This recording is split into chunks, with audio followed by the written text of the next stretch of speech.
The Making of a Luna. Previous episodes are available on the playlist. You can also visit our website for your favorite stories. A link is provided in the video description. Episode 9. I am capable of this and am prepared to undertake the task. It is important to note that while one may feel a sense of belonging to a particular academy pack, from a technical standpoint, one remains a member of their previous pack until the completion of their graduation. Therefore, in the event that Luna issues a directive for one to participate in the conflict on her behalf, it is obligatory to comply. It is noteworthy that she had already consented to your involvement. Martha elucidated, laughing. Elara's silence did not indicate a lack of emotional response, rather, it was indicative of a gradual escalation in her emotional intensity, manifesting as an increase in anger. Her chocolate-brown eyes underwent a gradual transition in color, becoming slightly darker. Initially, her family members exhibited a certain degree of control over her actions. However, a woman whose provenance remains unknown has recently assumed a similar role. Elara was not one to succumb to provocations, indeed, she was the antithesis of such behavior. Despite the circulation of defamatory rumors within the academy, she maintained an attitude of discretion and abstained from any involvement in the disputes. Having resided in her pack for an extended period, she had become habituated to erroneous assumptions made by others, and she refrained from retaliation. However, she did not deign to do so. However, the woman in question, whom she did not remember having wronged, was not only provoking her, but also colluding with her sister to ridicule her. She was certain that her sister wished to inflict harm upon her, as she had been compelled to engage in the battle at the behest of the Luna. However, her sister was under no obligation to nominate another individual to participate in her stead. Elara had the option of declining to participate in the battle royale, which would have resulted in the immediate cessation of hostilities. However, her decision to engage was a deliberate choice, motivated by her sister's encouragement. However, she found it difficult to comprehend Martha's apparent animosity towards her. The absence of subsequent discourse after the preliminary interaction, characterized by the initial greeting, prompts inquiry into the potential underlying issues.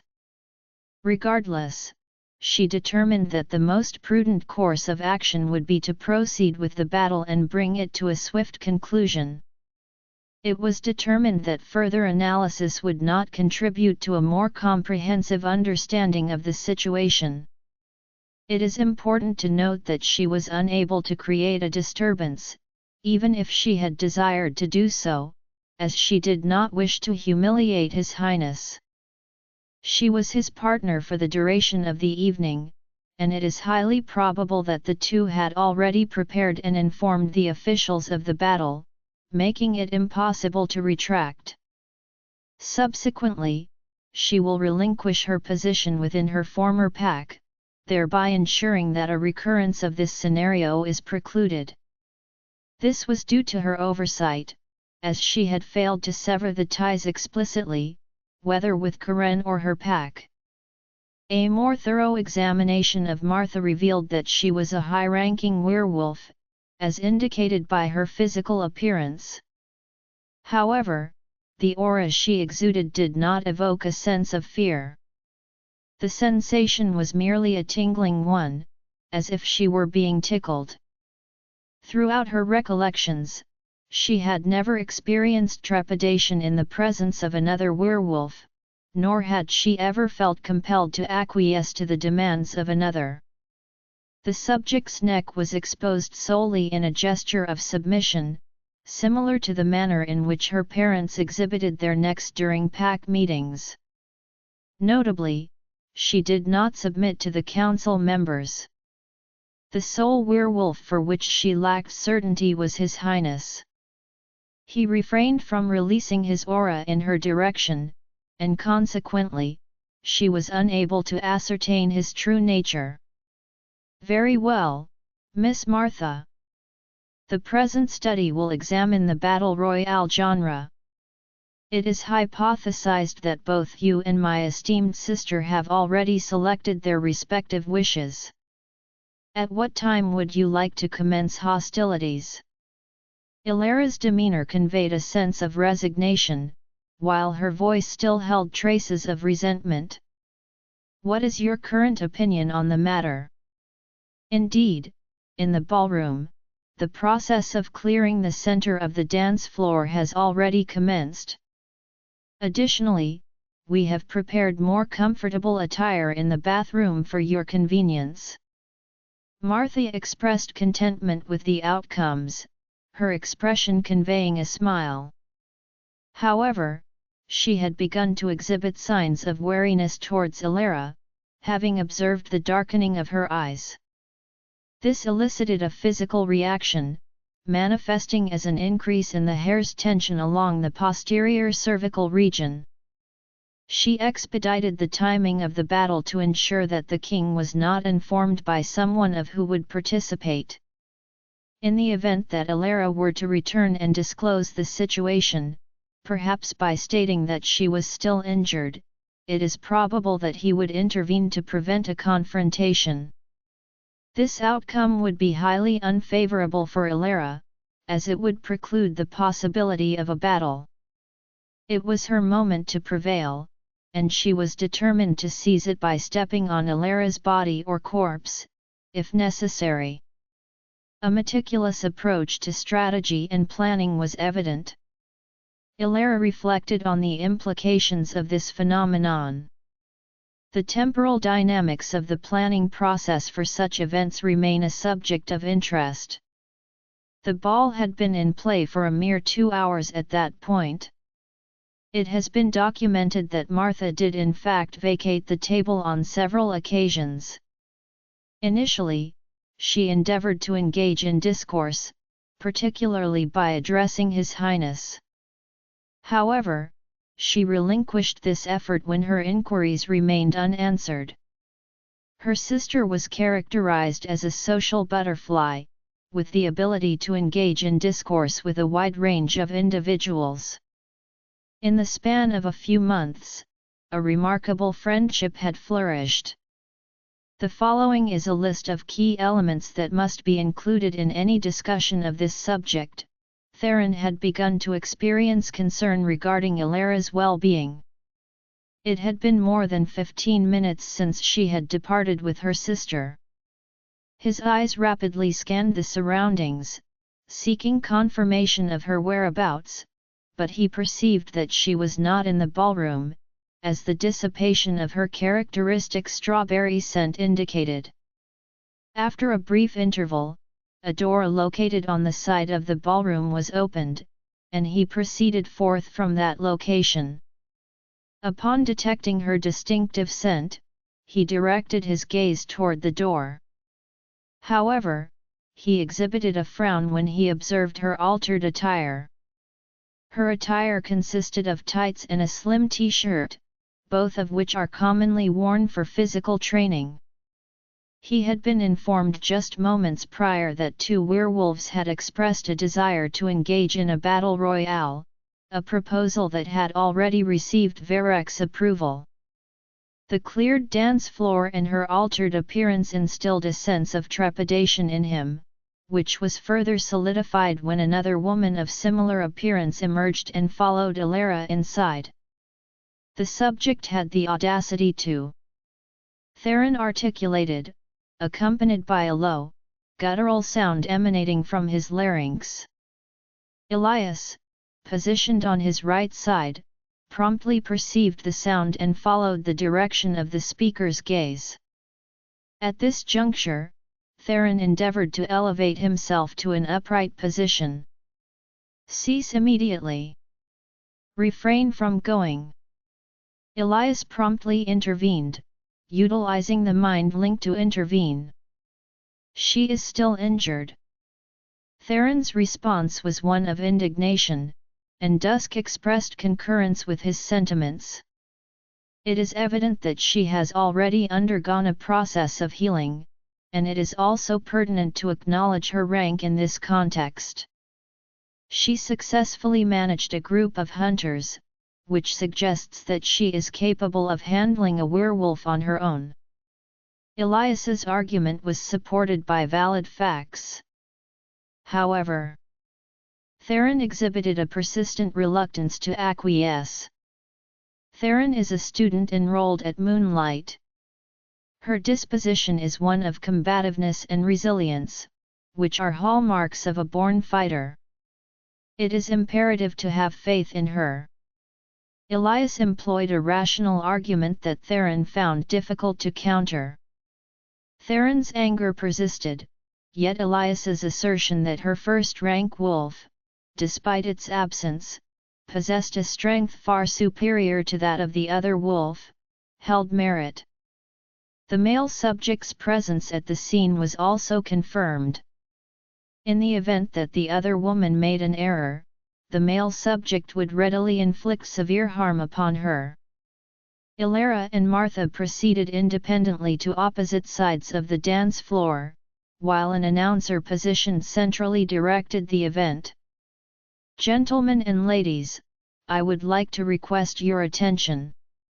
The announcer articulated the following with a conspicuously audible and enunciated voice. The collective gaze of the group was directed towards him. When the mates requested that they vacate the dance floor, they deduced that a battle royale would ensue. Prior to this, there had been discussions and hushed conversations regarding the composition of the group.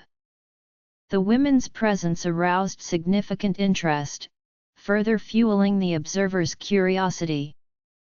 At this juncture, Elara had already resumed her seat, feeling content. "Elara, what was the rationale behind your decision to proceed to the king's table? It is imperative to note that such actions are strictly prohibited." Her mother inquired anxiously, employing the mind link to establish communication. "I did not proceed to the king's table, rather, I sought to visit my sister." The ensuing contest promises to be a captivating spectacle. Elara then proceeded to close the link, effectively halting her mother's attempts to engage her in conversation. It has been speculated that, as a result of the recent clearance of the dance floor, a battle royale is to be held this evening. It is evident that the two aforementioned women will be contending for a wish from the king. I have already documented this information on this piece of paper, and the precise content will be revealed to you after the fight. The announcer proceeded to deliver this information, while also displaying a folded paper. Following a concise reiteration of each established regulation, the announcer retired to the side and articulated a single word. "Start." The two individuals advanced slightly closer to the center of the floor, maintaining a cautious distance from one another. At this juncture, the applause that had commenced following the announcer's departure had subsided.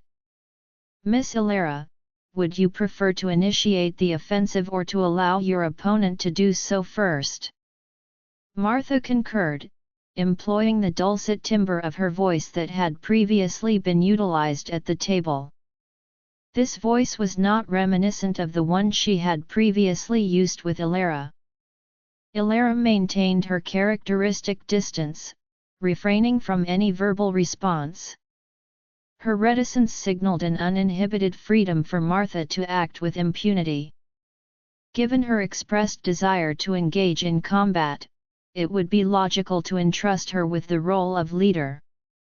Martha's emotional detachment further fueled her frustration, leading her to perceive the confrontation as futile. She would demonstrate to the young pup the extent of her combat prowess, emphasizing her ability to overcome Elara, despite their shared rank. Utilizing swift movements, she swiftly positioned herself on one side of Elara, capitalizing on the vulnerability her lack of guard had exposed. With a calculated move, she elevated her foot, aiming to deliver a strike to her head. The force exerted in her maneuver was so immense that it should have resulted in Elara being propelled to the ground. In fact, it was a lethal strike, yet the anticipated recoil that Martha would have experienced failed to materialize. Her foot landed on the floor, causing a crack to form in the marbled tiles and momentarily disrupting her equilibrium. Indeed, the present moment presented a fortuitous occasion for impact. Consequently, her heart rate increased, anticipating the imminent occurrence. However, in the span of half a second, Elara traversed the distance to the opposite side of the dance floor. She found herself in a state of anticipatory waiting once more. It is evident that she did not exploit the unsuccessful strike as a means of retaliation. This provoked further ire from Martha, as it implied that Elara was capable of facing her in a direct confrontation without the need for any form of advantage. This assertion was made despite the fact that Elara had just evaded her initial attack. With her claws already extended, she advanced toward Elara, endeavoring to scratch her face with her right hand and her abdomen with the other. It was evident that the individual in question had come to the realization that Elara's velocity was superior to her own, as she abstained from utilizing her feet once more. The temporal proximity of her strike corresponded to an unguarded moment, which prompts the following inquiry: what if Elara had chosen to strike rather than retreat the subsequent time? Martha, wielding both hands in an offensive manner, was convinced that Elara had no possibility of withdrawal, as she would have been able to inflict a scratch before Elara could do so. Martha's mouth exhibited a smirk as Elara grasped the hand that had been attempting to scratch her face.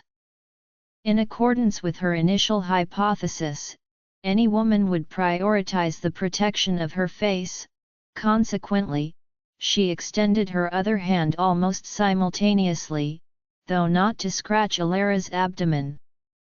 It is evident that the subject was attempting to utilize her claws as a weapon of a dagger-like nature, with the intention of inflicting a penetrating injury. Her actions, which could be perceived as cruel, were evident to the observers, yet she was compelled to act in this manner due to circumstances beyond her control. Initially, she sought merely to dislodge the creature, but the aura emanating from Elara and the formidable strength she exhibited in her right hand evoked a sense of trepidation. Elara was on the verge of causing substantial injury to her wrist by forcefully pulling it. She had been informed by her grandfather that Elara had killed many hunters independently. However, upon seeing the actual person in the ballroom, she did not believe that Elara was capable of such a feat. It is hypothesized that she obtained one of the Iron Fang's weapons, which likely contributed to her success in overcoming them. However, Elara, without intending to, was demonstrating an ability to firmly disengage her hand. Martha and Elara were both of the same rank, suggesting that the two combatants were almost equally matched. The only discernible difference between them was Martha's experience, which was expected to be the determining factor in the outcome. Elara released Martha's right hand, which, due to the loss of sensation, was rendered unusable for the moment. With both hands empty, she grasped the hand that was in close proximity to her abdomen. Her movement was executed with such rapidity that even the highly ranked werewolves present in the room experienced difficulty in maintaining visual contact. Theron was the only one who could see her perfect counterattack, and thus did not move to intervene. The woman was demonstrating her superior rank to the man. Martha was taken aback, as this maneuver was executed at an even more rapid pace than the previous iteration. The subject did not have sufficient time to ascertain the nature of Elara's actions, particularly the release of her right hand. The sole sensation she experienced was the impact of her body colliding with the proximate wall. A cry of discomfort emanated from her as she slid downwards, thereby unveiling the fissures that had been inflicted upon the wall. At this juncture, she was genuinely petrified. It was determined that multiple bones in her body had been fractured, and the hand held by Elara caused her to be thrust against the wall. This resulted in a dislocation of her shoulder and elbow. The subject's body initiated the process of self-healing as soon as the wounds were sustained. However, she continued to experience discomfort throughout the healing process, and this discomfort was expected to persist until the completion of her regeneration. Elara advanced in a state of repose, her body exhibiting no indications of fatigue. Her respiratory function remained uncompromised, devoid of any wheezing or other respiratory distress indicative of exertion. Elara paused a few steps away from Martha and gazed down at her. "Would you like to make another attempt? Or is it sufficient?" Her voice did not contain any elements of mockery, rather, it was as if she were posing a question to an unidentified individual. However, Martha, who was wounded and disheveled, perceived the situation as a form of mockery. This event instilled within her a profound sense of animosity. It is imperative to ascertain the rationale behind the assertion that the woman in front of her was a third rank. Despite the brevity of her strikes, each one proved impossible to repel with a single hand. She had engaged in combat with individuals who possessed the same rank as her and emerged victorious. However, Elara remained unscathed, having withstood every blow that was thrown at her. Upon hearing her question, she experienced a renewed sense of determination to engage in combat. At this point, her regeneration process had reached approximately the halfway point. She expressed a desire to experiment with alternative maneuvers. This is due to the fact that she had underestimated Elara and did not fight with her full strength from the beginning. "It is my recommendation that you cease at this point. Consequently, in the event of a future attack, I will be able to mount a defense." Elara resumed her discourse when Martha appeared to hesitate, ostensibly to allow time for her recovery. Martha exhibited a physical reaction to her words. It was accurate to say that Elara had merely defended herself.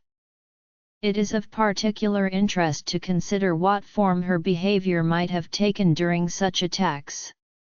Furthermore, she began to tremble when Elara exerted an even greater degree of pressure on her.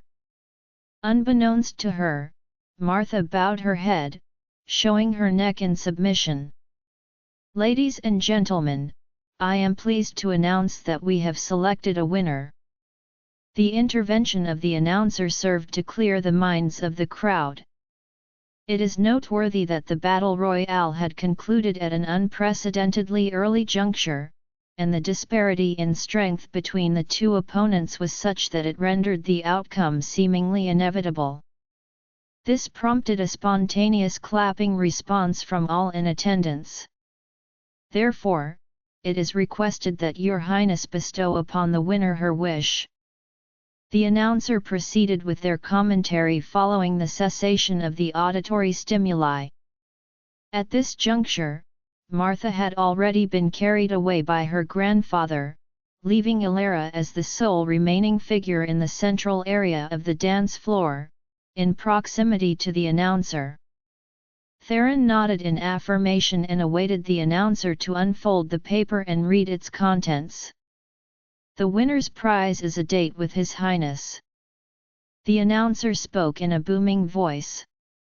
The subject had increased the volume of his voice not only because he wished to be heard by all, but also because he was surprised. Theron exhibited a slight flinch, though it was imperceptible, as did Elara. The nature of the wish in question is a subject of curiosity. It is reasonable to hypothesize that His Highness might have entertained the notion that she had engaged in combat merely for the purpose of securing a romantic rendezvous with him. Elara reflected on the implications of this phenomenon. It is evident that the individual in question has expressed their consent and acquiescence to the proposed course of action. Theron's acquiescence was immediate, eliciting audible expressions of astonishment from those present. The prospect of an encounter with the supreme werewolf ruler was not one that was anticipated, nor desired, by the parties involved. It is even less probable that the king would agree to it. The councilman's swiftness of reply was met with satisfaction, prompting a broad smile that traversed his entire face. Elias refrained from commenting, yet his amusement was evident through his laughter. Even Vera exhibited a subtle smile. Elara experienced a reddening of her cheeks, as she had acquiesced with such rapidity. She reasoned that the king would be more inclined to accede to reasonable requests. Would the request for a specific date be considered reasonable? Therefore, I hereby declare the battle royale concluded. May Your Highness and Miss Quinn enjoy a splendid evening together. The announcer made a statement, smiled, and then retreated. Elara also immediately proceeded to the bathroom to change her attire, as she no longer wished to be the focal point of the event. Your Highness, I must register my objection to this course of action. Lyra's voice reverberated throughout the ballroom as Elara exited. Elara has participated in the battle royale on my behalf, as my Luna. I am the winner of the date. Lyra proceeded to inform the group. Her parents endeavored to persuade her to sit down, but she disregarded their attempts. The inquiry post sought to ascertain whether an internal conflict had been experienced. Theron addressed Lyra for the first time, yet even then he did not look at her. Elara's combat participation was in substitution for the speaker's own engagement in the conflict. She attempted to employ reason. The individual who demonstrated fortitude and perseverance in the face of adversity was ultimately recognized as the winner. No one else. Theron's response was one of unadorned affirmation, accompanied by an elevation from a seated posture to an upright stance. Lyra endeavored to reason with him, but Theron proceeded toward the door from which Elara had departed, without casting a backward glance. Elara proceeded with alacrity toward the restroom to retrieve her attire. She propped one hand on her face, acting as a shield against the discomfort of the redness. It is conceivable that a more prudent course of action would have been for her to endure a physical impact and then acquiesce, thereby allowing Martha to proceed on a romantic rendezvous with him. This would be an act of profound disdain on her part. It is imperative to ascertain the rationale behind the assumption of responsibility for the issue by the aforementioned individual. The notion of an encounter with the king persisted, a recurrent thought that lingered in her mind. Her profound concentration on her thoughts caused her to remain unaware of the individual standing before her. She did not observe Karen obstructing the entrance to the women's restroom. It was only a few steps away from reaching him that she finally regained her senses and recognized him. Elara, it is imperative that we engage in discourse. I have already allotted a sufficient amount of time. It is imperative to return to the pack and assume your rightful place. He asserted this position with a high degree of confidence. Alpha, please move away from the door. It is imperative that I change my attire. Elara stated that she was not concerned with his actions. This was the third individual that evening who appeared to have a concern to address with her. The question arose as to why she seemed to be encountering such misfortune on this particular day. However, it is imperative that we engage in discourse. The absence of such interactions has been a source of personal distress. I missed my companion. As the situation progressed, Karen's vocal intensity increased, indicating a growing sense of personal distress. The subject's companion exhibited no response whatsoever to the subject's presence. A thorough examination of the subject's companion's countenance revealed no indication of longing whatsoever. Alpha, if you have not yet encountered your consort, she is currently located in the ballroom. My sister, who is in the latter stages of pregnancy, is awaiting your presence at the designated table for your pack. Elara's response was characterized by a marked absence of emotional expression. Nevertheless, I love you, Elara. We respectfully request that we postpone the matter of the infant's arrival until Elara has completed her pregnancy, at which time we can collectively nurture the newborn. Karen's pleas grew increasingly vehement as his voice rose in pitch. I am the child's aunt, not the mother. It is evident that the ability to raise the pup is not within the scope of this individual's capabilities, nor is it a desired outcome. The choice has already been made. Accommodate it. She articulated a concise denial and expressed a desire to terminate the interaction. However, she recognized that this was the optimal moment to avoid an encounter with her parents in a more private setting. Consequently, she proceeded with her actions. Elara Quinn, the alpha of the Red Blood Moon Pack, formally rejects Karen Damon, the alpha of the Silverhold Pack, as a potential partner. Elara formally notified him of this fact. Karen's emotional state was marked by a profound sense of disconnection, accompanied by a physical sensation of breathlessness. His emotional distress was so intense that it was akin to experiencing a profound emotional wounding, with a sensation of countless needles piercing his heart. He regarded her with astonishment, as he had not anticipated her refusal at this particular juncture.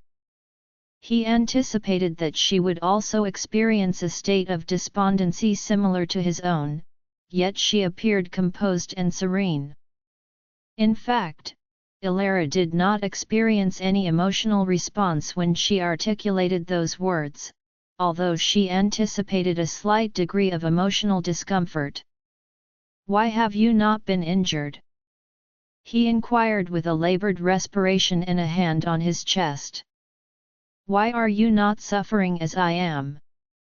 he inquired a second time, but she did not exhibit any discernible emotional response. By what logic would one engage in such an act of betrayal against me? The underlying rationale for this phenomenon warrants further examination. Is this due to the influence of the king? Karen inquired in a raised voice, failing to await a response. It was not until the final two words were articulated that her eyes exhibited a momentary flutter. Subsequently, she exhibited a modicum of emotion, albeit not directed towards him.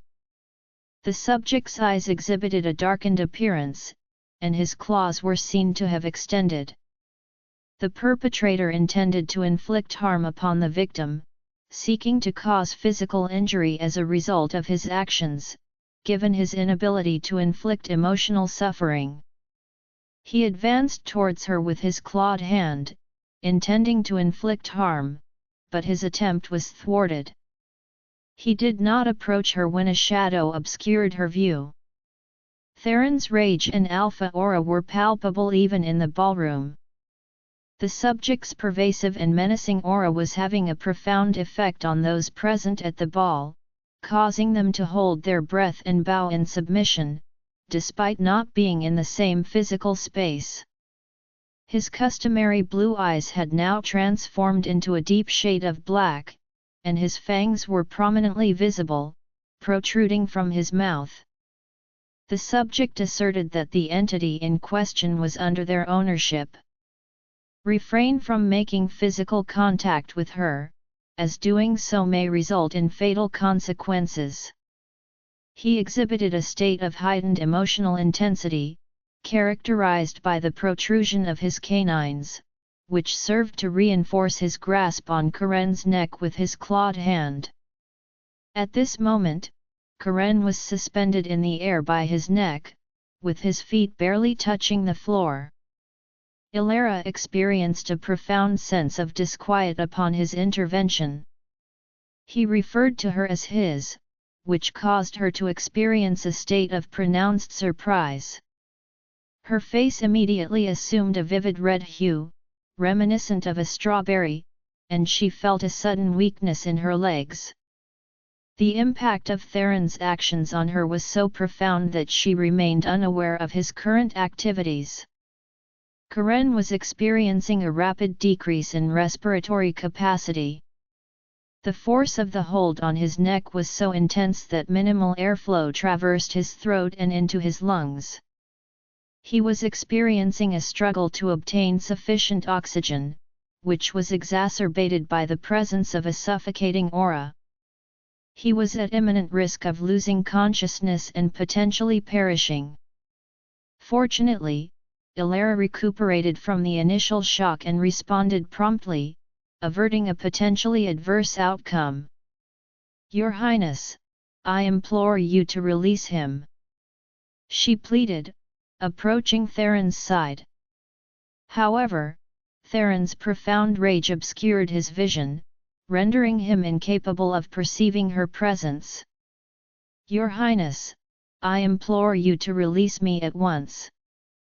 The woman increased the volume of her plea, yet the man remained unresponsive. In contemplating the subsequent course of action, she tensed her jaws and anchored her heart. Her presence did not appear to be acknowledged by him, which provoked her emotional distress. She experienced a sense of sadness due to the absence of acknowledgement from those blue eyes, which now bore a deep, dark hue reminiscent of nightfall. She extended her hand and delicately placed it on his arm, however, she was unable to displace him and direct his gaze toward her. "Your Highness, I hereby request your attention." Elara articulated her sentiments and gradually disengaged her hand from his arm, meticulously cradling his cheek with her palm. Theron's state of mind was momentarily clarified by the warm touch she received, which provided a degree of comfort. This was the first instance in which she had initiated such an intimate gesture towards him. This prompted him to release his grip on Karen's neck. Upon his release, the subject immediately prostrated himself on the floor and initiated a series of deep inhalations, a physiological response intended to compensate for the preceding period of oxygen deprivation. Expressions of gratitude are extended. Elara expressed her gratitude, acknowledging the challenge of restraining one's wolf during periods of agitation, a feat that was all the more arduous for the king. However, he demonstrated remarkable ability in accomplishing this for her. The inquiry post sought to ascertain the subject's satisfaction with the decision not to take the life of the individual in question, despite the fact that said individual had initiated an aggressive action against the subject. Theron inquired, her tone conveying a hint of dismay. He was aware that Elara was rejecting her mate, yet he found her assistance to the alpha to be disconcerting. His ability to maintain composure was severely tested as dusk intensified within his consciousness. The potential for Theron to lose control again was contingent upon Elara's response. "It is not my desire for you to take the life of the father of my nephew. It is of the utmost importance to ensure that the child is not left without a father, regardless of the individual's identity." Elara articulated her thoughts with alacrity, asserting that she had discerned Theron's imminent loss of self-control. Subsequently, she persisted in her discourse, seemingly oblivious to the precise nature of her subsequent utterances. "And I especially do not want you to be called a murderer, because of me. I would not be able to tolerate it." She articulated her sentiments with a voice that exhibited a discernible tremor. Upon hearing her utterances, he was able to restrain his lupin instincts, though the final part suggested a concern for his well-being, prompting him to assume a more dominant posture. Subsequent to a brief period of silence, Theron inquired as follows. "You were planning to reject him?" Theron then proceeded to inquire calmly, reverting to his usual detached demeanor. "Yes?" Her response was indicative of a complete absence of comprehension regarding the substance of his message. "It is imperative that the subject accept the rejection in the present moment." Theron issued an order through the medium of his wolf voice. He was compelling the reluctant Karen to complete the process of severing the bond. "It is hereby confirmed that the aforementioned party has consented to the terms of the agreement." Karen confirmed this with a firm nod. He had only recently completed the process of healing and, as a result, was unable to intervene at that time, even if he had desired to do so. Upon receiving the formal rejection, Karen found himself struggling to regain his breath. The sensation was akin to the emotional equivalent of a heart being fractured and purloined. The intensity of the pain was such that he was unable to maintain his posture, and his body ultimately fell to the ground. Therefore, the hypothesis that there was an ineffable connection between the king and his mate was confirmed. The audacity with which she perpetrated this act against him is a subject of profound dismay. The question arises as to whether the social standing of the individual in question held greater significance than the relationship with her consort. The question of whether becoming the lover of the king was more significant than becoming his Luna was a complex one. These were the thoughts that occupied his mind prior to losing consciousness. At this juncture, Theron's attention was focused on Elara's countenance. He meticulously examined her expression, endeavoring to discern any indication of emotion. However, his efforts yielded no discernible sentiment. In the event that a werewolf who had been deceived in a relationship chose to sever a bond, it was generally understood that the individual would not experience any significant suffering. The goddess permitted the phantom pains experienced by a werewolf who had been deceived to ensure the fidelity of the werewolf in question. The severity of the pain experienced by a werewolf in such circumstances directly correlates with the extent of the emotional transgression committed against the werewolf in question.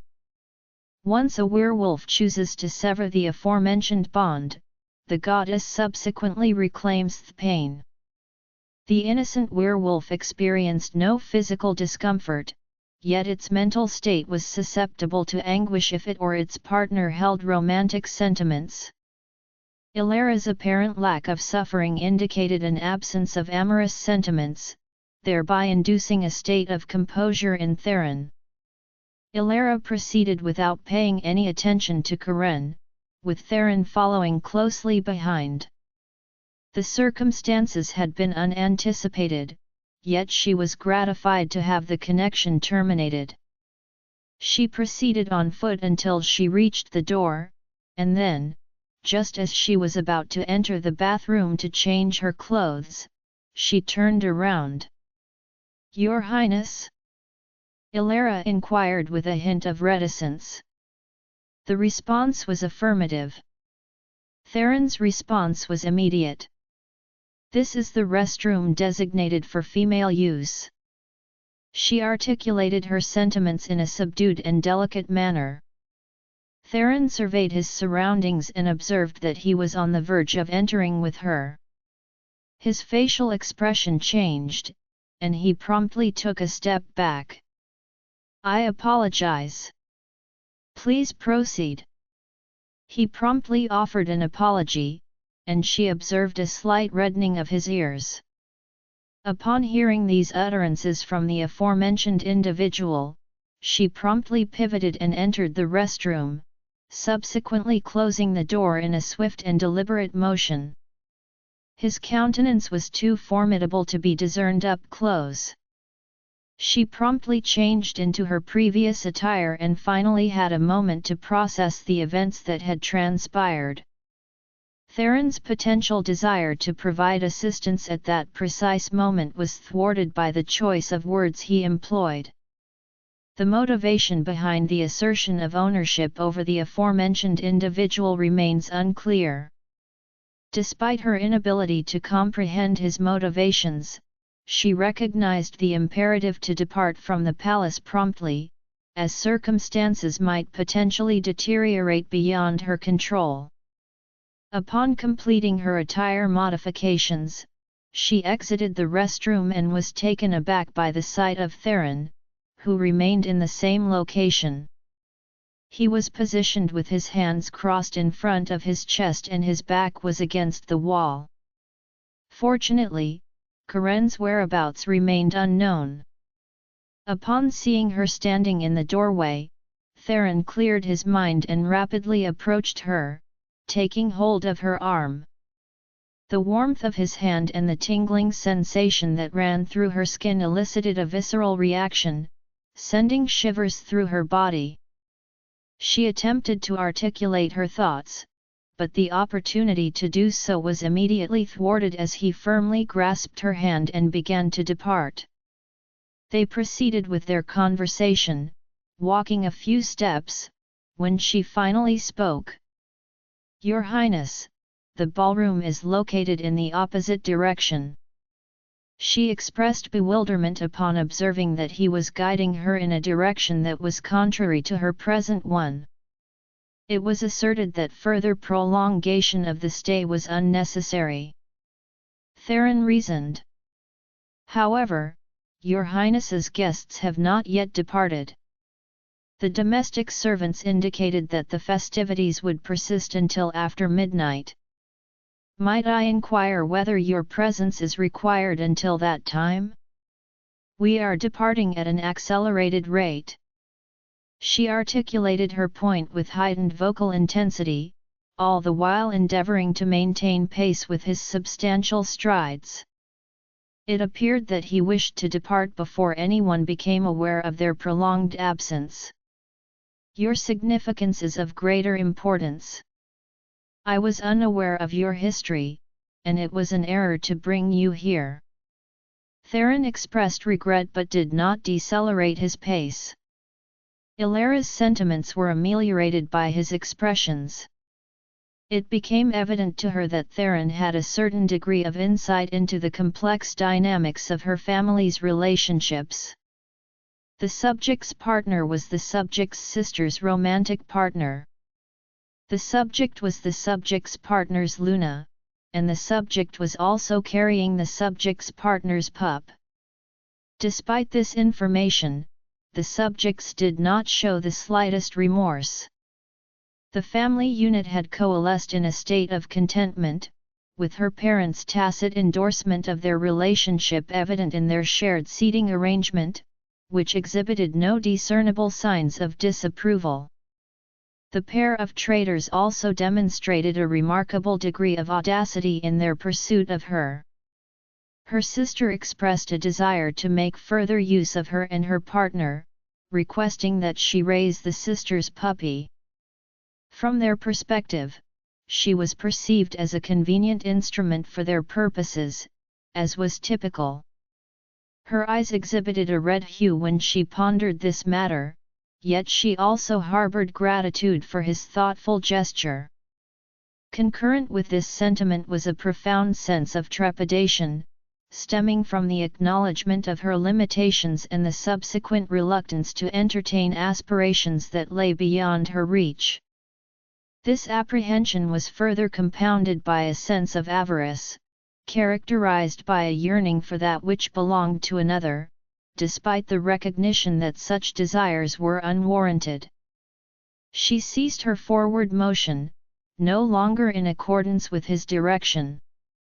Theron's actions included a cessation of movement upon perceiving an imminent gesture of affection from the subject, accompanied by a questioning glance directed towards her. "What is the matter?" Theron inquired, his tone conveying a sense of perplexity, as he observed her countenance, which exhibited a certain degree of emotional distress. "May I converse with you briefly, Your Highness?" Elara inquired in a deliberate manner, maintaining her gaze averted. "Indeed. It is imperative that we proceed to the private quarters at this time so that we may engage in discourse." Theron's response was immediate. The inquiry posed pertains to the emotional state of the individual in question, specifically whether she was still experiencing a state of sadness concerning the events that transpired during the course of the evening. It is reasonable to hypothesize that the experience of such events has had a significant emotional impact on her. Elara proceeded to ambulate once more, thereby enabling him to maintain a firm grasp on her hand. The return journey was characterized by a notable absence of conversation. The subjects remained silent until they arrived at his personal office. Upon arriving at the door, he extended an invitation for her to enter. For the initial moments, the subjects remained in a state of silence, occupying separate couches. Despite their proximity, she refrained from making eye contact with him. Theron perceived her physical rigidity and elected to refrain from speaking. He awaited her to organize her thoughts. During the return journey, he engaged in a reflective exercise, replaying the sequence of events that had transpired. This introspective exercise led him to a profound realization concerning the precise nature of his previous utterances. Consequently, he was reluctant to expedite her departure, yet he experienced a sense of apprehension in anticipation of her imminent disclosure. Despite the fact that the subject's wolf was not under his control at the time, he had referred to the female subject as his. It is reasonable to assume that the female subject understood the subject's intention. "Your Highness, I hereby express my desire to resume my studies at the Academy. I respectfully request your authorization to proceed." After a period of time, Elara requested authorization. Theron directed her gaze toward her, meticulously examining her countenance. She appeared to be grappling with a state of inner turmoil, and he perceived that this was not attributable to her academic endeavors. She was hastily departing the palace, seeking refuge from him. "Why?" Theron inquired of her, attempting to maintain composure. "I have already been healed, and therefore I must return. Failure to do so would result in my falling behind the others." She reasoned that stuttering was the likely cause. Elara has demonstrated a strong aptitude for academic learning. It is reasonable to assume that she will be able to make up for any missed course material with relative ease and in a timely manner. This is not the rationale behind one's decision to depart. It is perplexing to ascertain the underlying motivation behind the apparent reluctance to engage in direct interaction. Have I committed an offense against you in any way? Theron inquired, his brow furrowed in contemplation. He endeavored to comprehend her emotions, yet he found himself unable to do so. Consequently, the most effective course of action he identified was to inquire about her perspective with candor. "No, of course not, Your Highness." Elara's immediate denial was accompanied by a palpable acceleration in her heart rate. He had discerned that she was attempting to conceal something from him. "Then what is it?" "It is possible that my earlier intervention may have contributed to this outcome. The individual in question was attempting to inflict harm upon you, therefore, it would be logically impossible for me to observe such actions. How could my heart endure the thought of your hair being injured?" Theron stated that he had expressed his sentiments with candor and had conveyed his genuine perspective to her. Once more, he had caused her heart to be in a state of disarray. The subject had performed the act on numerous occasions. Initially, she theorized that his behavior was consistent across all individuals, however, subsequent observations indicated that his conduct was unique to her presence. The manner in which he articulated his sentiments towards her suggested that she was of particular significance to him. In the presence of others, his behavior exhibited characteristics more akin to mechanical functionality than to human-like nuances. The speaker's utterance was punctuated by an ellipsis, indicating an unfinished thought or a cessation of the thought process. Elara's speech exhibited a marked deviation from her typical composure, manifesting as a recurrent stuttering. He possessed the remarkable capacity to transform her stoic and expressionless demeanor into one of self-consciousness and social ineptitude, effectively creating a new persona. The question arises as to whether the subject's actions were deliberate or merely a form of psychological manipulation. The subject had grown weary of the constant introspection, both on her own behalf and on the subject's. "Your Highness, I would like to express my desire to return." She asserted this position with a high degree of conviction. "For what purpose do you?" Theron began to articulate his thoughts when he was abruptly halted by another individual, marking a novel occurrence in his life. As the king, he was regarded as untouchable, and no one was permitted to overstep his authority. "Your Highness, I humbly request that you abstain from interfering in my affairs henceforth. I insist on my right to depart at this time." She made a plea, experiencing a sense of defeat. Due to the internal disarray that had enveloped her, she had even forgotten the royal protocols. The inquiry posed pertains to the rationale behind the subject's apparent indifference toward the affairs of others. His inquiry was made in a neutral tone of voice, though he appeared visibly distressed. "I am responsible for addressing my own issues. It is evident that they do not merit the attention of Your Highness. Previously, I possessed the capacity to manage my own problems independently. Consequently, you departed the ball earlier than intended." Her expression conveyed a state of concern. The merit of the aforementioned subjects is indisputable, as asserted by the author. In response, he articulated his sentiments with a sense of resolve, indicating an escalating degree of despondency and emotional distress. It was evident that even Dusk had become agitated. They both felt that she had distanced herself from them, even from the issue of her partner.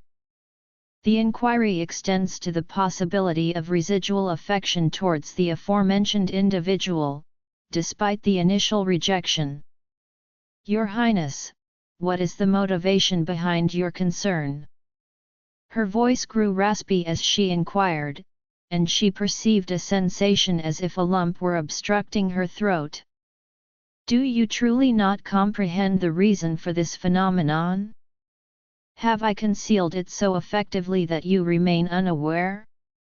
He inquired, endeavoring to maintain composure. How can I ascertain this? In response, she articulated her thoughts in a stuttering manner. It is perplexing to comprehend how she could have failed to recognize even a modicum of the underlying motivations behind his actions towards her.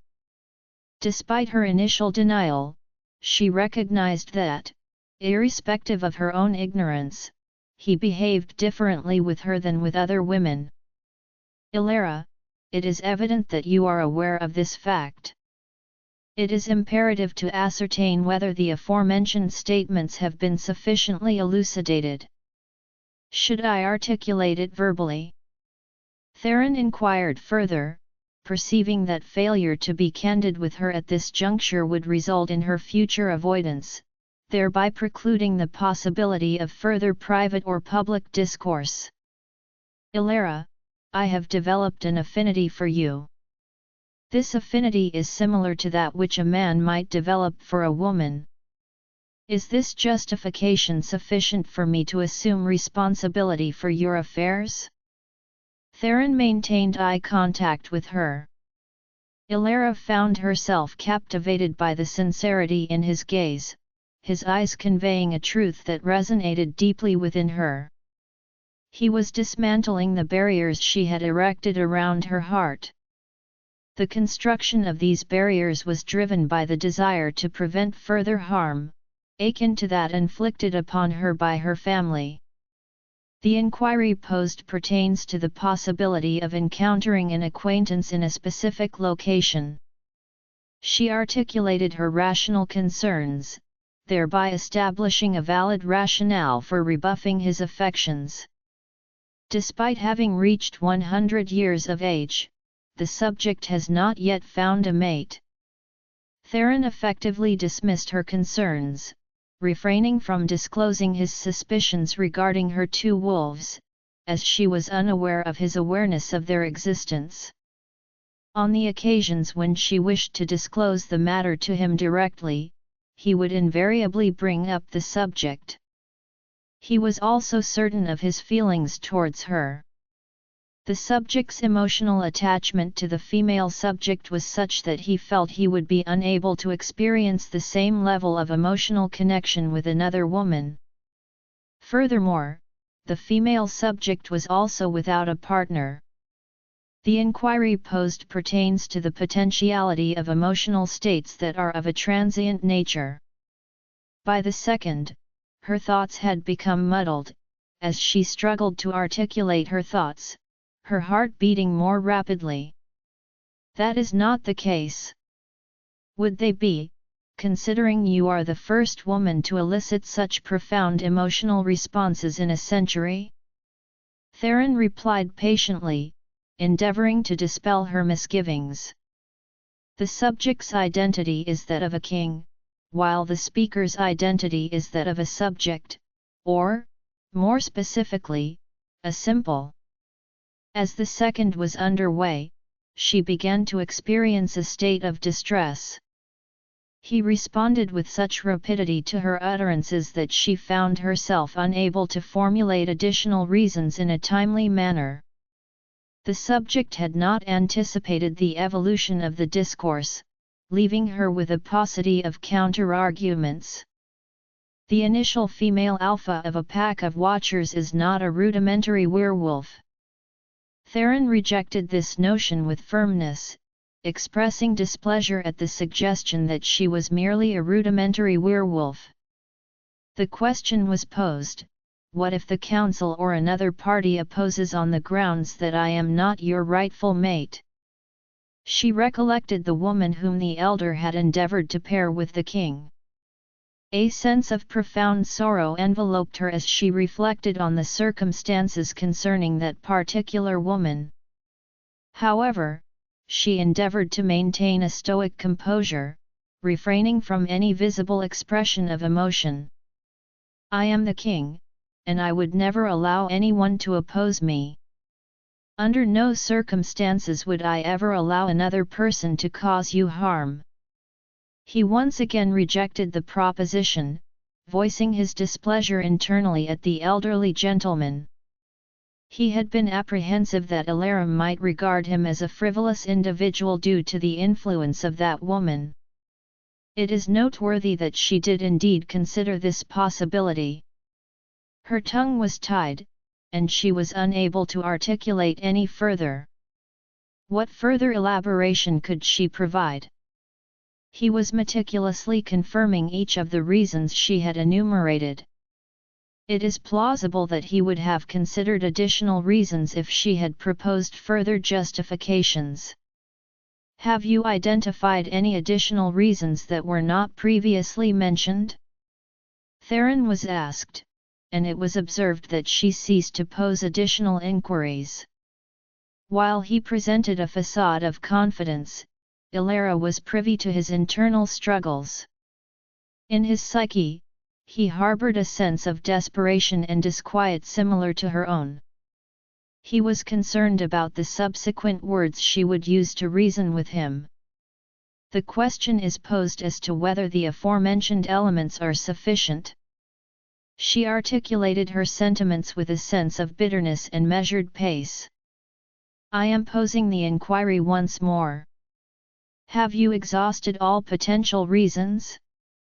He articulated his sentiments with composure, endeavoring to maintain an emotional reserve. The response was affirmative. She gazed downwards, her eyes fixed on the ground. Despite the absence of further rationalizations, she persisted in her attempts to articulate a refutation of the emerging connection between them. "Elara has presented a multitude of reasons why the situation is unfeasible. However, none of these reasons pertain to the fact that her sentiments towards me are not reciprocated." Theron had hoped that she would not use this reason to deny him, and fortunately, she indeed had not. Consequently, if she had indeed consented, he would be unable to compel her to accept him. Furthermore, an inverse relationship was also evident. If she refrained from verbalizing her thoughts, it could be interpreted as indicative of her having not entertained those thoughts to any significant degree. Consequently, it can be deduced that her actions were not motivated by animosity towards him. His choice of words left her utterly captivated. The subject was unable to provide an answer, as she had previously stated that those were the sole reasons for her rejection of his advances. This rationale was not incorporated. She attempted to articulate her thoughts, but found herself unable to do so. It was not possible for her to articulate this sentiment to him. Despite her resolute refusal, articulating these sentiments to Theron proved challenging.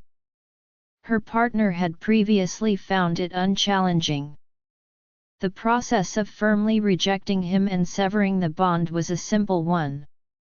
However, the situation had undergone a complete reversal. The task had become exceedingly arduous, to the point that articulating a rejection of him would feel tantamount to extracting her heart from her chest. At the onset of the interaction, the subject exhibited signs of agitation, including redness of the eyes. Upon hearing him speak, she attempted to reject him, and tears began to well up in her eyes. Upon the eventual descent of the object, the individual was found to be in close proximity to the vehicle, engaged in the act of caressing the subject's cheek and gently wiping away a tear. "Elara, I have previously expressed my affection for you, but I am compelled to inquire whether you are aware of my sentiments." This assertion is not entirely accurate. He articulated his sentiment in a reserved manner, almost as if speaking under his breath. The woman elevated her brown chocolate eyes, which were glistening due to tears, and gazed intently into his eyes, her expression conveying a query. A similar phenomenon was observed in his eyes, which also exhibited a red tint. He endeavored to be as candid as possible, and she was able to discern this effort. Therefore, it is perplexing that he subsequently asserted that the statement was not entirely accurate. It was unnecessary for her to continue interrogating his statements, as he had already resumed his discourse. Elara, I harbor an aversion toward you. The sentiment of profound affection is expressed through the utilization of the pronoun I and the verb love. The intensity of my affection for you is unlike anything I have previously experienced, and it is unlikely that I will ever feel such profound love for another individual. It is imperative to refrain from interrogating the stability of my sentiments and to avoid presenting further rationales that might substantiate the impracticability of this endeavor. The objective of this study is to ascertain the subject's sentiments on the matter. This is the extent of the information that can be provided at this time. He articulated his words with a measured cadence, his voice exhibiting a marked raspiness and a palpable resolve. At this juncture, he had already moved his face closer to hers, positioning his forehead so that it was in contact with hers.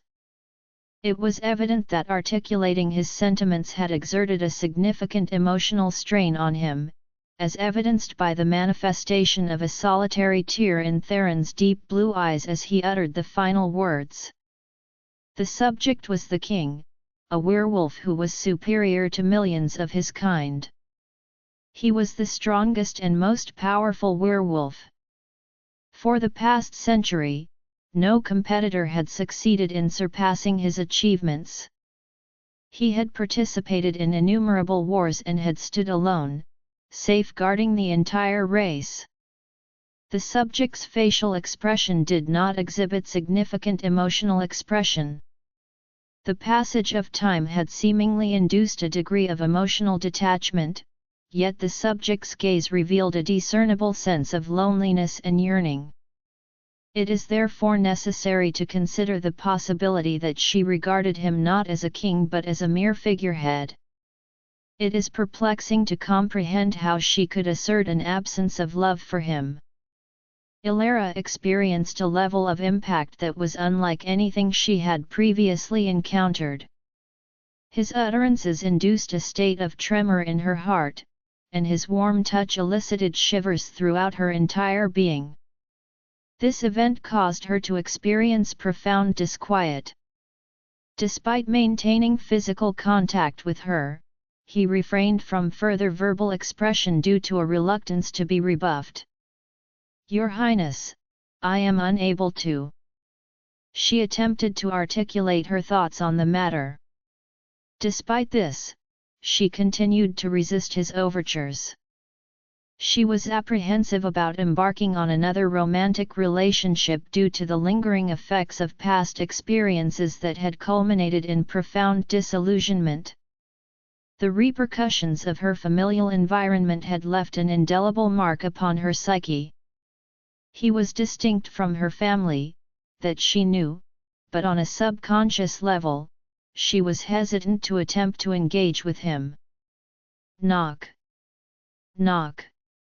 Elara's verbal contribution was curtailed due to an external disturbance, thus leaving unfinished her intended utterance.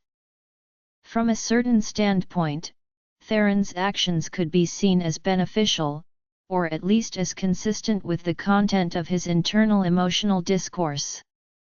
It is possible that he had exerted excessive pressure, which could have resulted in her rejection of his advances. She was on the verge of informing him that she was unable to proceed with the endeavor. It is imperative to consider this matter with the utmost seriousness. Presently, a response is not required. I will wait longer, so please consider it properly.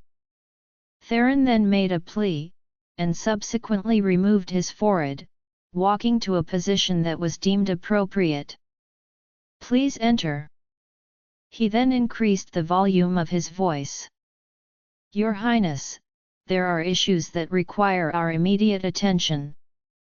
There are rogues attacking our borders."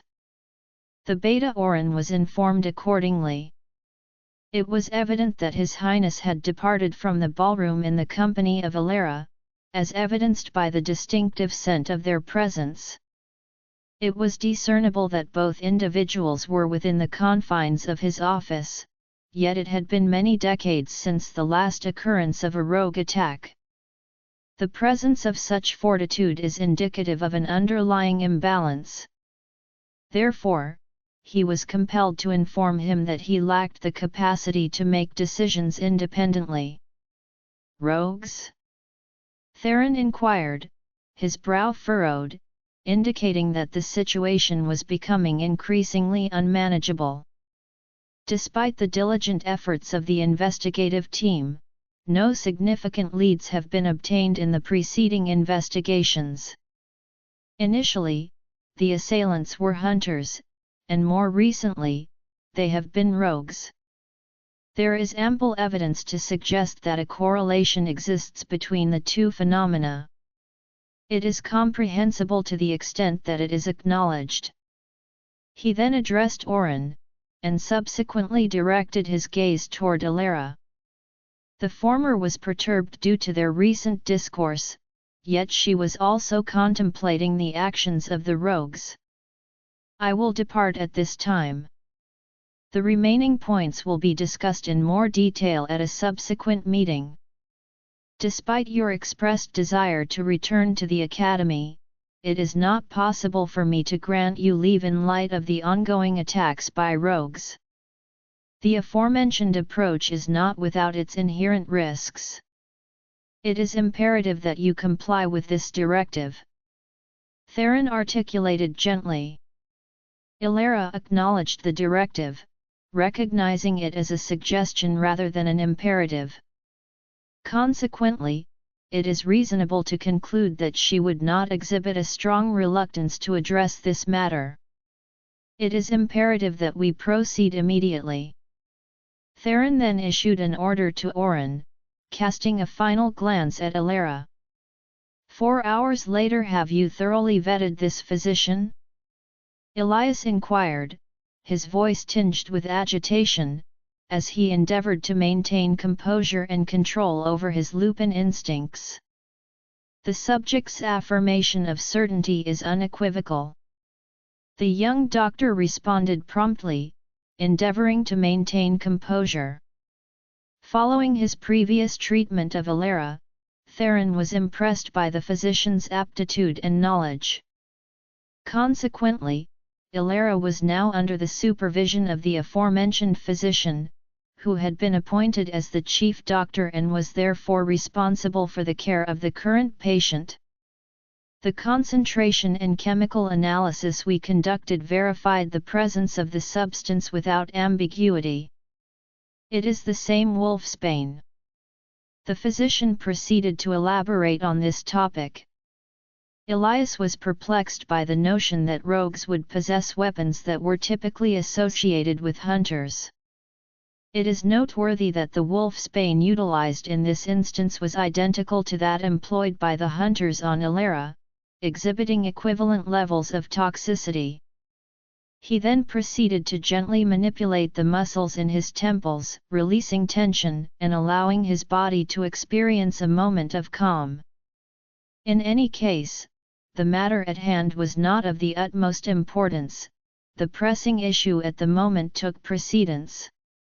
Any additional information could be determined subsequently. What is his current state? Has the regeneration process been initiated? Elias inquired, expressing concern about the possibility of it being the same wolfsbane, which indicated a potential threat to his well-being. No, the wolfsbane prevents the regeneration from occurring. The intensity of the attack on his system is such that it is unlikely to initiate independently. The physician expressed profound concern. In that case, it is imperative that you implement the same strategy you employed in the Alpha's case, particularly with regard to the treatment of Elara. Elias promptly deduced this information, recalling her recovery process. It is evident that the subject is incapable of providing the same level of assistance as previously demonstrated. This observation is particularly salient in the context of the miss, which was previously addressed. The physician offered a limited explanation, but was unable to provide further elaboration, despite his willingness to do so. Why? Elias posed the following question, his brow furrowed in contemplation. If the aforementioned method proved effective for Elara, it stands to reason that it would also be effective for His Highness. It is not possible to articulate this in words. The physician firmly refused. What is the intended implication of your assertion that you are unable to articulate the aforementioned statement? It is imperative to acknowledge the significance of the individuals with whom one engages in professional interactions. The individual known as His Highness occupies a position of paramount importance. He is our pillar, our highest-ranked werewolf. Elias expressed bewilderment at the absence of rationale. In the previous instance of Elara's injury, Theron provided her with assistance. Despite the absence of complete comprehension regarding the precise nature of the event, it was indisputable that the subject had encountered the individual in the forest, and he had played an active role in her treatment. This involvement was accompanied by a period of several days during which the subject experienced a state of lethargy and dyspnea. This assertion is supported by the fact that he had previously conversed with the individual in question at the hospital, thereby indicating that he had provided assistance. The question arises as to why he was not able to receive treatment at that time, unless the inquiry posed sought to ascertain whether the command in question pertained to a werewolf of a higher rank. Elias inquired, having discerned a crucial element. It is evident that His Highness has taken action to assist Elara, and this action is likely associated with her rank. At that time, he inquired about her rank, and it appeared that this information was relevant to the treatment. His Highness maintained the confidentiality of Elara's rank, and to ensure this secrecy, the directive was issued to the medical professionals to maintain the confidentiality as well. The command was issued by a higher-ranking werewolf. It is impossible to ascertain whether or not the patient-doctor confidentiality was maintained.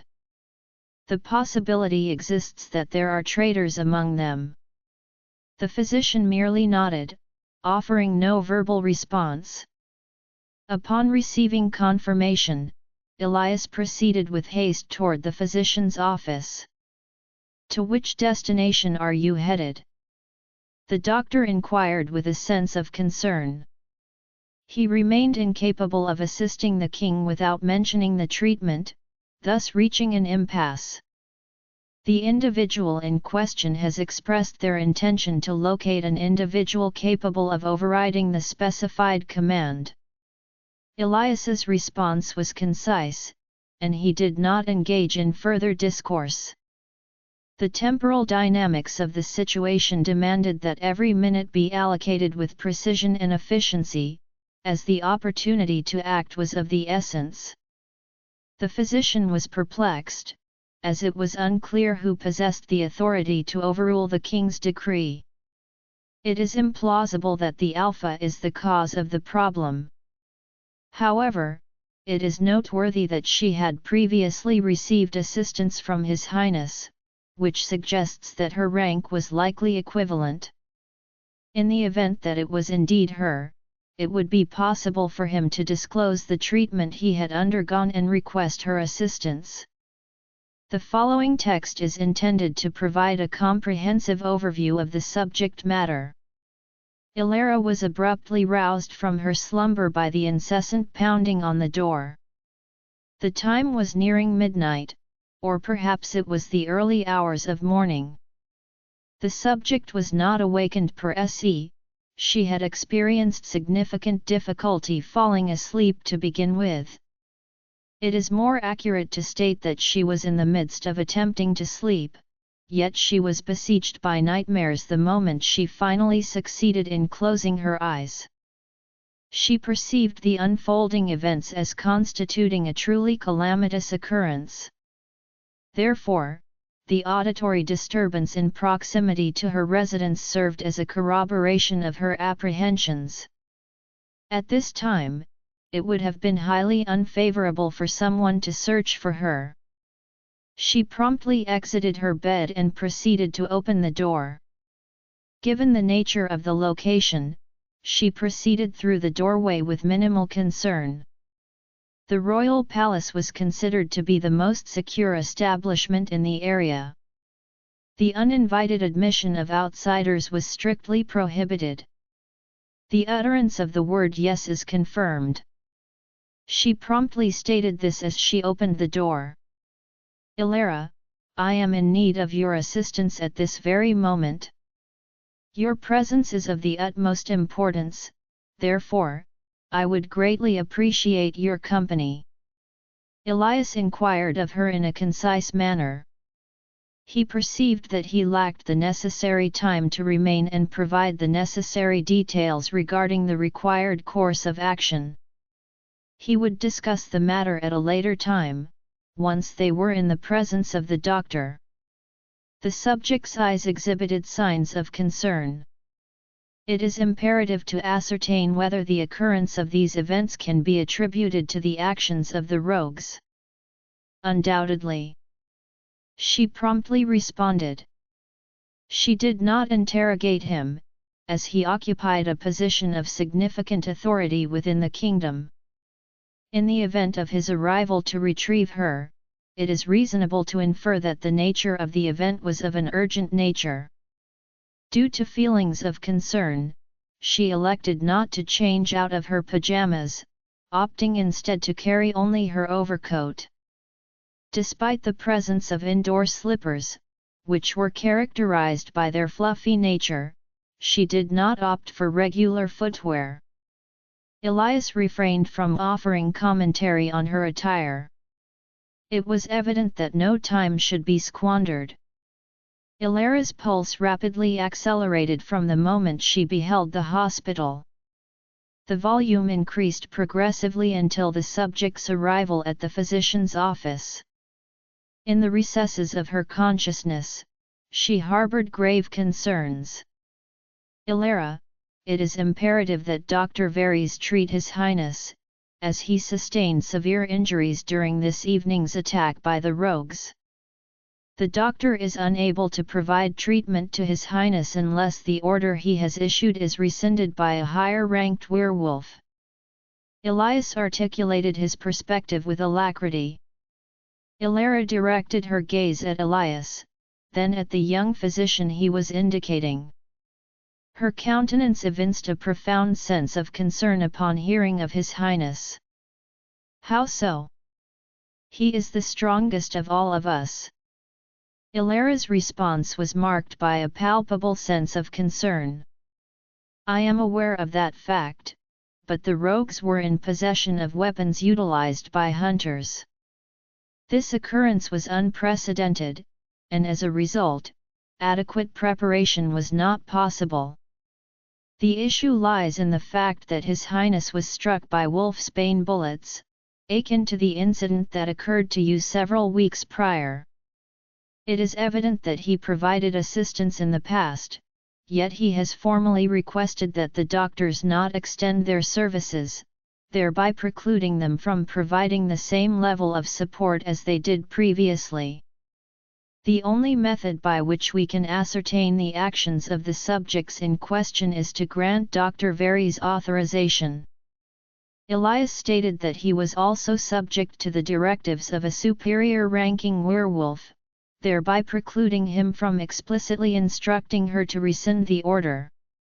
He could only imply it. The patient hereby grants the physician authorization to disclose the treatment they underwent. Elara, in a display of leadership, elected not to inquire further, instead relying on her dominant vocal tone. Her primary concern was ascertaining the severity of the injuries sustained by His Highness. However, it was deemed more imperative to act expeditiously rather than to ascertain additional details at that juncture. Following the acquisition of consent, the physician proceeded to elucidate the nature of the preceding treatment. His Highness's act of altruism was considerable, as he risked his own life to save hers. The treatment that the doctors prescribed entailed a transfusion between two werewolves of the same rank. The act of sharing blood resulted in a reduction of the burden on one body afflicted with wolfsbane, thereby enabling its own regeneration to commence. The proposed solution was not without risk. Indeed, its implementation could have resulted in fatal consequences. The wolfsbane in her system possessed the capacity to kill multiple ordinary werewolves. As Elias explained, the patient exhibited symptoms of lethargy for several days due to the treatment. The method was considered to be quite perilous, and as a result, medical professionals had previously advised His Highness to refrain from undertaking the procedure independently. However, he did so, irrespective of his personal life. The subject's actions demonstrated an inherent love for the other party, with no expectation of reciprocity. In the absence of the present circumstances, she expressed uncertainty about whether she would have ever become aware of the situation. It should be noted that he had prohibited anyone from speaking of it after all. He made no mention of the fact that she had lied about the existence of her two wolves, nor did he disclose that her rank in the documents was a false one. He had sustained the falsehood on her behalf. The subject's concern for the subject in question was so profound that despite the physical discomfort he experienced due to the effects of the wolfsbane, he continued to visit her daily and remained with her for several hours each day. Her heart felt heavy as she regarded the pale, white countenance that remained unresponsive to her touch. Tears of profound sadness and empathy were evident on her face as she witnessed his condition. From the perspective of the werewolf, she appeared to be the most formidable of her kind. However, from the perspective of the werewolf, she appeared to be so weak that she could barely control her trembling. While awaiting the commencement of treatment in his room, she consented to the procedure and reflected on her recent conversation with Elias following the doctor's departure to retrieve the other physicians. "Elara, are you aware of this fact? It is noteworthy that even the previous queen did not hold the same rank as His Highness's father. However, it is noteworthy that this phenomenon does occur. It is noteworthy that the subject's rank is equivalent to that of the king. Given this fact, as well as the particular circumstances surrounding His Highness's immediate and profound affection for you, what implications might these events hold?" Elias inquired of her in earnest. The inquirer's query elicited a response that was both reflexive and interrogative, encapsulated by the words "Ah, why are you asking me this and why now?" Elara inquired, her tone conveying surprise. The subject's reasoning behind Elias's decision to discuss this matter with her at this particular juncture, particularly in light of the latter's injuries, remains opaque. She experienced embarrassment due to his awareness of His Highness's sentiments toward her.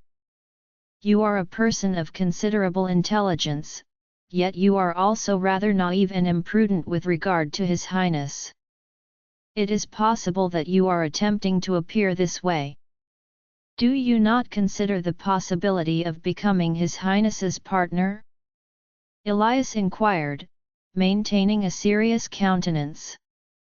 However, Professor, I have already established a romantic relationship with another individual. Elara's response was one of perplexity. You possess one of these items? Who? Elias inquired, his tone conveying astonishment. The identity of the individual in question is of no consequence, as I have previously declined his advances. However, it is evident that I am unable to engage in further relationships of this nature.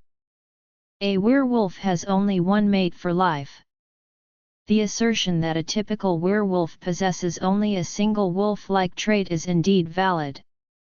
However, the individual in question does not conform to this typical example, raising the question of whether they can be categorized as a werewolf at all.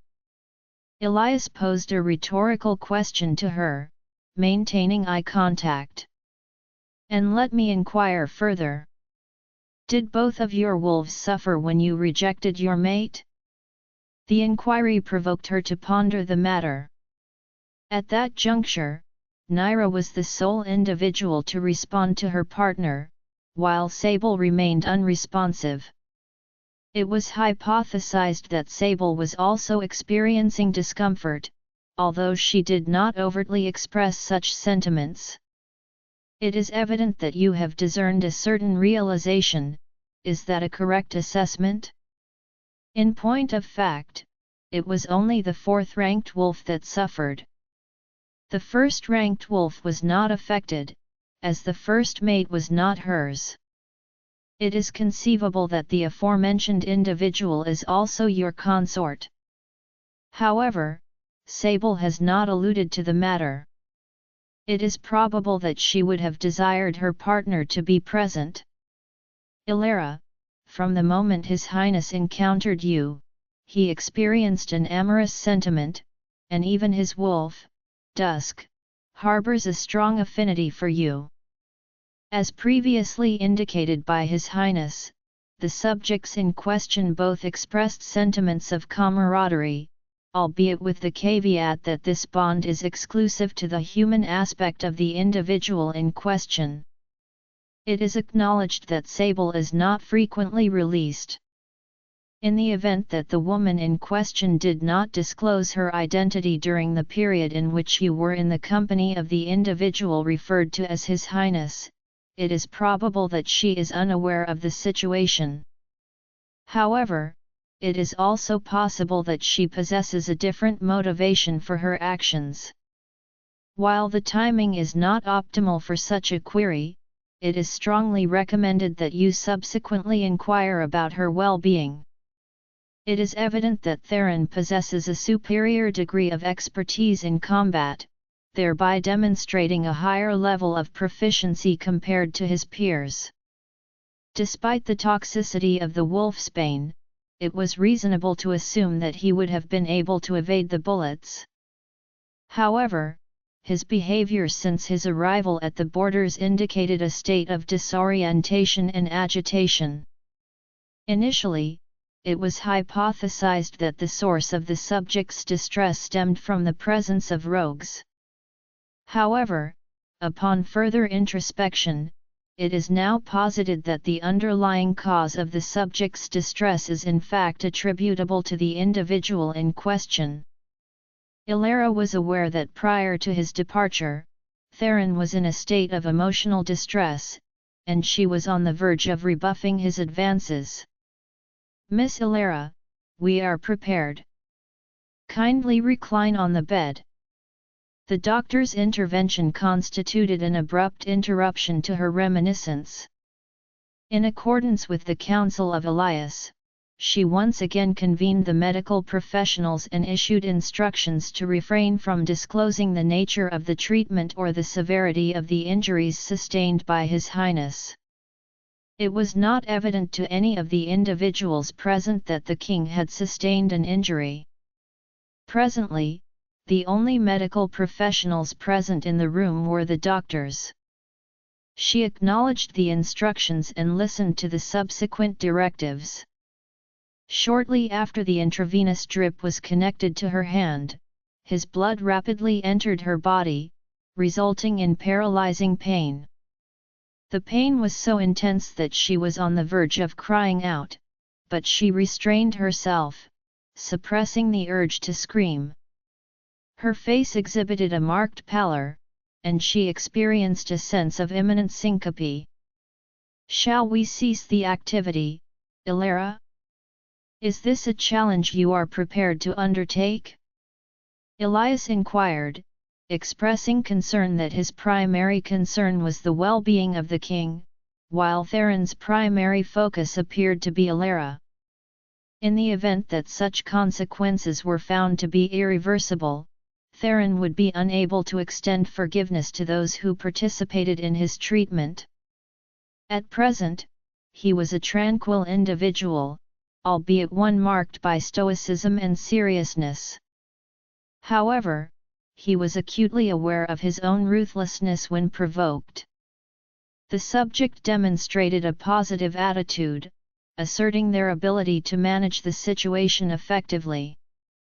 Elara articulated her sentiments with a discernible tension in her facial expression, yet she recognized that this was merely the initial phase of a more extensive sequence of events.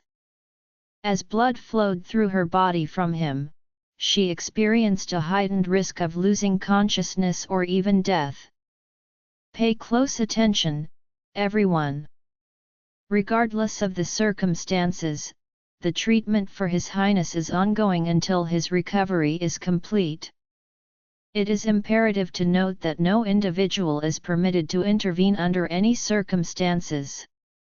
Elara articulated her sentiments with a discernible effort, employing her alpha voice. It was imperative that she ensure the continuity of the medical professional's efforts, even in the event of her loss of consciousness. The response was affirmative. The doctors replied in unison, displaying a gesture of submission. The subjects reported experiencing a comparable level of pressure from her as they did from the king. "Elara, your actions were regrettable."